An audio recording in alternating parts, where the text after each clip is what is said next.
Saludos y buenos días. Esto es una mañana en los Salmos. Ojalá que ya tiene su Biblia lista, su lapicero, su pluma y lista para tomar apuntes y tiene un cafecito al lado. Vamos a comenzar con el Salmo 2 esta mañana. El Salmo 2. Vamos a leer los primeros 3 versículos y luego hacemos unas observaciones para ayudarnos en nuestro estudio de los Salmos. Versículo 1. Salmo de David. ¿Por qué se amotinan las gentes y los pueblos piensan cosas vanas? Se levantaron los reyes de la tierra y príncipes consultarán unidos contra Jehová y contra su ungido, diciendo, rompamos sus ligaduras y echemos de nosotros sus cuerdas. Hay 3 observaciones que deseo hacer y que hagamos juntos sobre este salmo para poder entenderlo. El primero va a ser que el Salmo 2 es una continuación del Salmo 1. El Salmo 2 es una continuación del Salmo 1. Los dos van juntos. Ya vimos esto la última vez que nos unimos juntos. El Salmo 1 empieza con la palabra bienaventurado y luego en el Salmo 2, el versículo 2, el último versículo del Salmo 2, también termina con la frase bienaventurados los que en Él encuentran refugio o en Él tienen refugio. Esas palabras de bienaventurado son claves para entender el Salmo 1 y Salmo 2, porque nos los conectan juntos. Es decir, tienen el mismo autor que se atribuye al salmista David. Y también nos dicen que tienen un mensaje que van juntos, comparten algo similar uno al otro. El Salmo 1 describe al hombre que ha confiado en Dios y su ungido. El Salmo 1 eso es lo que describe. Nos presenta 2 sendas y nos demuestra las características y las imágenes de cómo se ve el hombre que ha confiado. O sea, en el versículo 12 del capítulo 2 dice, bienaventurados todos los que han confiado en Él. Eso es el capítulo 2, 12. Pero en el Salmo 1 vemos la imagen de la persona que está en esa senda de la bienaventuranza y en la senda que nos guía, nos lleva a vida. El Salmo 1 nos pinta y nos da la imagen del hombre o la mujer, el varón, el siervo o sierva que ha confiado en Dios y su Mesías. El Salmo 2 vemos que Dios presenta a su rey y su Mesías a las naciones. Y ahí vemos no solamente Dios presentando a su Mesías a las naciones, sino en cierta manera es como que la cámara se enfoca también en el que está en la senda opuesta a Dios. Y cuando se enfoca notamos unas naciones en rebeldía en contra de Dios. Así que el Salmo 2 se enfoca en la rebeldía en contra de Dios y su ungido, y también se enfoca específicamente en la presentación del Rey de Dios a las naciones. Así que la primera observación que podemos hacer del Salmo 2 es que el Salmo 2 es una continuación del Salmo 1. Segundo, este salmo es un salmo mesiánico. El Salmo 2 es un salmo mesiánico. ¿Qué significa eso? Pues Dios desde el jardín ha prometido un redentor. Desde el jardín cuando el hombre cayó y se puso en rebeldía en contra de Dios. Y por lo tanto esta rebeldía sigue en los descendientes de nuestro primer padre Adán. Desde el jardín Dios proveyó una esperanza para el mundo y su pueblo.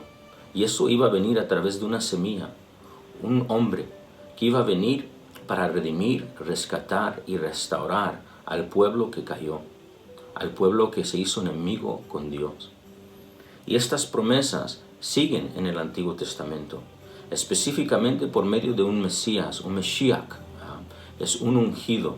La palabra Mesías significa un ungido, tiene la imagen de aceite derramada en la cabeza de alguien que Dios ha escogido para llevar a cabo sus obras. Y cuando leemos las Escrituras en el Antiguo Testamento, vemos más sobre este ungido, este Mesías. En particular, vemos un detalle muy especial. Vemos que Dios ha prometido este Redentor, este Rey, este Mesías, que va a venir de la línea de David, David el que escribió este salmo y el Salmo 1 y muchos de estos salmos.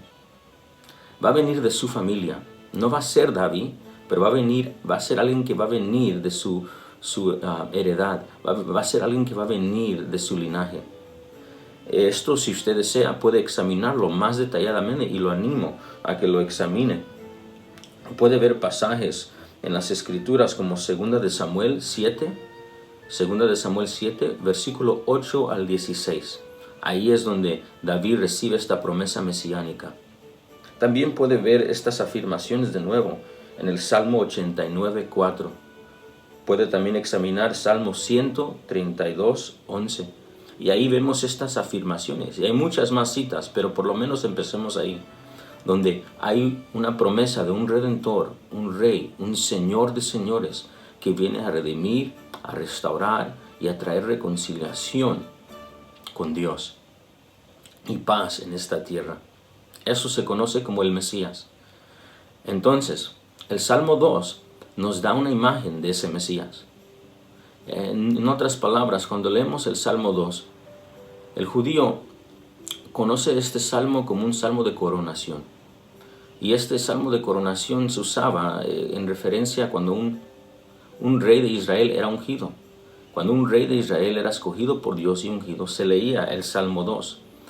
Y yo creo que ellos esperaban que ese rey tal vez fuera ese Mesías, pero ninguno de ellos era. Todos caían corto de la obra que tenía que hacer el Mesías.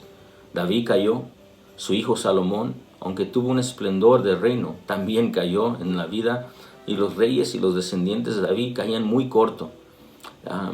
Una ilustración que me gusta usar es, en los salmos mesiánicos, es como que si Dios presenta una corona bien pesada. Es una corona santa. Presenta también unos vestidos reales y son grandes, preciosos y hermosos. Son santos. Tiene un cetro pesado. Y en esa corona mesiánica, esos vestidos reales y ese cetro, cuando Israel los leía y miraba a un descendiente de David, decía, tal vez él se puede poner esa corona mesiánica. Tal vez él puede detener el cetro y ponerse los vestidos reales. Pero cuando llegaban los descendientes de David, la corona era muy pesada para Salomón. Él cayó. El vestido real eran muy santos y no le cabían en ninguno de los descendientes de David. El cetro tampoco. Y vemos que este salmo, salmos mesiánicos como el Salmo 2, nos daban un pistazo, nos puntaban, nos dirigían hacia el Mesías que Dios iba a proveer al mundo, el restaurador de todas las cosas, el que iba a traer paz, reconciliación y su reino, el reino de Dios establecido de nuevo en la tierra. Así que el Salmo 2 es un salmo mesiánico, un salmo del rey que Dios ha escogido y va a presentar al mundo para su rescate y su buen gobierno. Tercero, y esto nos va a llamar la atención. Tercero hay cuatro escenas que podemos ver en el Salmo 2. Y la va a alarmar cuál es la primera escena. Me ha alarmado a mí. Como vimos en el punto segundo del Salmo 2, Dios ha escogido su rey mesiánico. Y ahora, mientras vemos estas cuatro escenas, vemos que la primera escena es una escena donde las naciones están en contra de Jehová y el rey que él ha escogido. Recordémonos el versículo que leímos al inicio, versículo 2. Se levantaron los reyes de la tierra y príncipes consultarán unidos, y escuche esto, contra Jehová y contra su ungido. Esa palabra ungido en el hebreo es Mashiach, que significa Mesías, la persona que Dios ha escogido. Recordémonos que este salmo es mesiánico. Aquí lo que vemos es Dios presentando en el Salmo 2 a su rey, pero vemos las naciones conspirando. Vemos a los habitantes de la tierra unidos y todos diciéndole a Dios, no queremos a tu rey. Literalmente dicen eso en el versículo 3. Rompamos sus ligaduras y echemos de nosotros sus cuerdas. Qué interesante es esto. La primera escena se puede titular de la siguiente manera: las naciones en rebeldía contra Jehová y su Mesías. Esa es la primera cena del versículo 1 al 3. Vamos a la segunda cena. La segunda cena se encuentra en el versículo 4 y 5. Y aquí vemos la respuesta de Dios. La respuesta de Dios. ¿Qué hará Dios? Todos los habitantes de la tierra, los reyes de la tierra, los príncipes se han unido en contra de él y su ungido. Eso es una multitud de enemigos que hay en esta tierra. ¿Qué será la respuesta de Dios? En el versículo 4, el que mora en los cielos se reirá. El Señor se burlará de ellos y hablará en su furor. Le va a responder. Esto es una frase muy interesante. Aquí encontramos a Dios riéndose.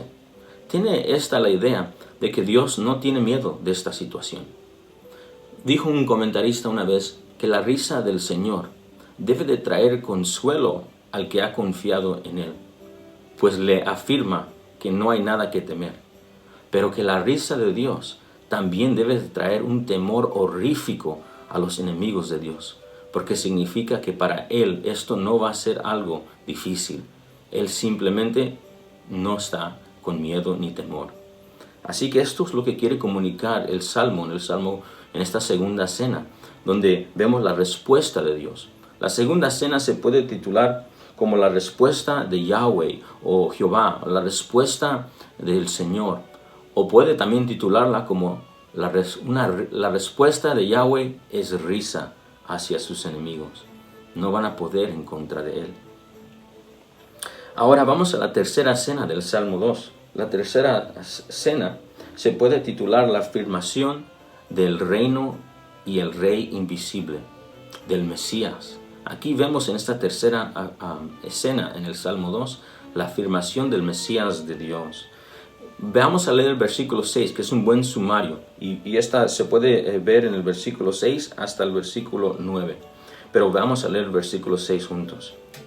Pero yo he puesto a mi rey, ese es el Mesías, sobre Sión, esto es su ciudad principal, mi santo monte.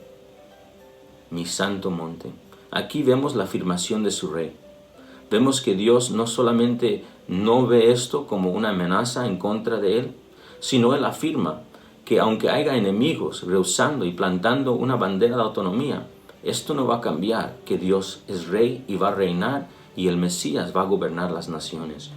Aquí vemos otra cosa muy interesante. Dice, mi rey sobre Sión, mi santo monte. Esto es un recordatorio que los enemigos están en una tierra que no les pertenecen a ellos, pues ellos no son los creadores. Y esto es la tierra y todos los habitantes solo han estado aquí por permiso y voluntad de Dios. Así que Dios le está dando a conocer que no solamente va a establecer para siempre al Mesías, sino que le está recordando que esta tierra no les pertenece a ellos. Escuche lo que va a suceder como resultado de un enemigo oponiéndose en contra de Dios. Les voy a leer el versículo 8 y el 9. Dice, le daré por herencia a las naciones y como posesión tuya a los confines de la tierra. Versículo 9. Los quebrantarás con vara de hierro, como vasija del alfarero los desmenuzarás. Wow. Va literalmente tomar posesión de lo que le pertenece. El Mesías viene a tomar lo que es de Él. Dios le ha dado toda la tierra como herencia, pues es de Él para dar. ¿Y Él qué va a hacer el rey? ¿Qué va a hacer el rey cuando encuentra habitantes enemigos en enemistad declarando guerra en contra de Él? ¿Qué va a hacer Dios? ¿Qué va a hacer el Mesías con enemigos en su tierra y rebelión? Pues va a destruir esta enemistad. Va a traer juicio sobre los enemigos y va a conquistar lo que le pertenece a Él. Es un reino invencible y es un rey invencible. Dice que los quebrantará con vara de hierro en el versículo 9. Note que esto no es una vara de paja ni de madera. El autor usa la palabra hierro para establecer que esto es permanente. Dice, como vasija del alfarero los desmenuzarás. Esto da a entender que los enemigos serán destruidos y son débiles y no están reconociendo su identidad y su estatus débil. El versículo 9 también es citado en Apocalipsis 2 y en Apocalipsis 12. Y vemos el Salmo 2 repetido frecuentemente en el Nuevo Testamento. Esto es así, porque lo que estamos viendo aquí es no solamente el reino invencible y el rey invencible. Lo que estamos viendo aquí es la imagen del Mesías, que nosotros como creyentes hemos reconocido. Es Jesús de Nazaret. Es Jesús el Nazareno. Él es el que va a venir a gobernar las naciones. Así es como termina la historia. Si leemos el libro de Apocalipsis, vemos el Salmo 2 repetido, no solamente en cita, sino en imágenes vívidas. Vemos al rey viniendo a conquistar sus enemigos y tomando la tierra como herencia. Esto nos lleva a la cena 4 del Salmo 2. La cena 4 del Salmo 2 termina con un imperativo misericordioso. Un imperativo misericordioso.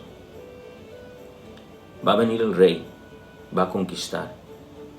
Así que antes de que venga a conquistar, parece ser que el rey ofrece misericordia y da un imperativo de arrepentimiento. Lea conmigo el versículo 10. Dice, ahora pues, oh reyes, sed prudentes, admitid amonestación jueces de la tierra. Lo está invitando a considerar su camino y su derrota. Y los está invitando a que se arrepientan y reconozcan su señorío. Y luego en el versículo 12 en particular, quiero que lean conmigo, dice, honrad al Hijo, o tal vez su versión puede decir, besad al Hijo. Honrad al Hijo. Honrad en el lenguaje original es la palabra besad. Tiene la idea de besar continuamente. Eso es lo que se hacía en homenaje hacia reyes, dando a entender su sumisión y su reconocimiento que necesitan perdón y misericordia. Se besaba sea su mano, su cetro o sus pies. Y aquí vemos que el Hijo dice, y Dios, nuestro trino Dios, dice en el versículo 12, honrad o besad al Hijo, para que no se enoje y perezcáis en el camino. Esto es un imperativo, es decir, es un mando dado a los enemigos de Dios a no seguir en este camino. Pero es un mando y un imperativo misericordioso, pues Dios no lo tiene que ofrecer. Al final del Salmo 2, termina con unas palabras preciosas. Dice, bienaventurados todos los que en Él confían. Así comenzó el Salmo 1. Bienaventurados, la palabra Esher o Ashrei aquí, significa un gozo que derriba, una felicidad, felicísimo, dichísimo, una felicidad que deriva del favor inmerecido de Dios. Esto es lo que significa bienaventurado, Asher, Ashrei. Lo que vemos aquí es que el que confía en el Hijo ha escapado la ira, ha escapado el juicio, ha recibido otra identidad, bienaventurado. Se ha convertido de enemigo ahora alguien bendecido. El Salmo 2 nos presenta, muy similar al Salmo 1, dos sendas, dos caminos, pero en particular se enfoca que la única manera de salirse de enemistad con Dios es por medio de confiar en el Mesías que Él ha escogido para salvar y rescatar y reinar sobre este mundo. Esa es la única manera de escaparlo, su Hijo. Algo interesante que dijo el Dr. James Montgomery Boyce acerca de este capítulo es, besad al Hijo, dijo. Esto es lo que están rehusando los gobernantes de la tierra. James Montgomery Boyce luego dijo algo muy interesante. Pero ¿por qué debes de perecer tú? Besa las manos traspasadas del Mesías Jesús. Muy bien dicho, dijo el Dr. Boyce. Lo que vemos aquí en el Salmo 2 es que antes del gran día de juicio y de ira, el Mesías iba a ofrecer paz. Iba a ofrecer unas manos para besar, iba a ofrecer pies para besar, iba a ofrecerse Él mismo en carne y hueso para que el mundo lo conociera y pudiera ver que Él es un Rey digno de que gobierne sobre nosotros. Eso sucedió en la encarnación por medio de Jesús. Eso sucedió en la cruz.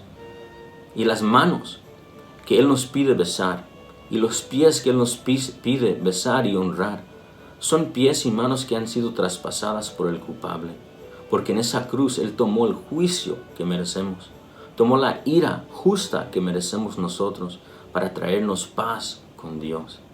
Así que para terminar, solo quiero concluir con una reflexión breve. ¿Quién eres tú, oyente? ¿Quién eres tú? Solamente hay dos caminos, de acuerdo a las Escrituras y de acuerdo al Salmo 1 y el Salmo 2. Hay el camino del bienaventurado, y es bienaventurado porque ha encontrado refugio en el Hijo. Ha besado sus manos y ha dicho: soy enemigo, perdóname, soy pecador. En ti confío, Hijo. En ti confío, Mesías. En ti confío, Jesús, que eres gobernante de todas las naciones. ¿Estás en ese camino? Porque si estás en ese camino, el Rey de la tierra es tu Dios. Y no hay nada que temer, ni hoy ni mañana. Y esto es importante para leer todos los salmos, porque van a venir persecuciones, van a venir aflicciones, pero si el Rey es tu refugio, no hay nada que temer. Pero también hay otra senda, y es la senda en cual todos nosotros nacimos. Usted nació ahí, yo nací ahí, y esa es la senda de rebeldía. Es la que dice: rompamos sus ligaduras y echemos de nosotros sus cuerdas. No queremos a Jehová, no queremos a su ungido. Esa es la vida de cada descendiente de Adán, plantando sus banderas de autonomía, diciéndole: yo no quiero que me digas lo que voy a hacer. Es mi dinero, mi vida, mis sueños, mi familia, mi matrimonio, mis deseos. Yo hago con mi tiempo lo que yo quiero hacer. Y si tengo tiempo, tal vez dedico un poco para ti. Eso, amados, es rebelión y rebeldía. Y como vimos en el Salmo 2, va a ser destruida, porque esos son características y frutos de enemigos de Dios. Oh amigo, si ese eres tú, hermano que está sentado en su casa, si su vida está caracterizada por eso, hay que hacer un análisis bien cuidadoso y hay que venir a besar las manos de ese buen Rey. No te quedes ahí, porque de pronto se inflama su ira. Estamos en días de paz y misericordia en estos días. Y todo lo que está sucediendo hoy simplemente es un recordatorio de eso. Las misericordias del tiempo de Dios en cual estamos. Pero pronto se va a acabar todo eso. Pronto regresará el Mesías a conquistar la tierra, heredar lo que le toma a él y compartir estas herencias con todos los que han encontrado refugio en él.